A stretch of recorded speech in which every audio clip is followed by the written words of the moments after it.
karate sport turiga o'tgan asrning 50-yillarida asos solingan bo'lib, bugungi kunda unga oshno tutinganlarni sayyoramizning barcha qit'alarida uchratishimiz mumkin. Kishida o'ziga bo'lgan ishonch, matonat va sabr-bardoshni shakllanishida muhim xizmat qiladigan Shinkyoku Shinkai karate sport turi bo'yicha turli musobaqalar o'tkazib kelinadi. Tojikiston poytaxti Dushanbe shahrida Shinkyoku Shinkai karate bo'yicha xalqaro musobaqa bo'lib o'tdi.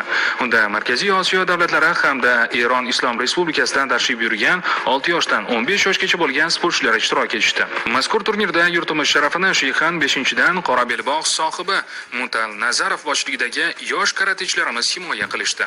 Jumladan Nur Xas karate markazi tarbiyalanuvchilaridan Mirzohid Xolboyev 10 yoshlilar orasida 30 kg vazn toifasida oltin medal sohibiga aylandi. 45 kg vaznda tatamiga chiqqan Muhammad Ali Nazarov 12 yoshlilar o'rtasida vitse-chempionlikni qo'lga kiritdi.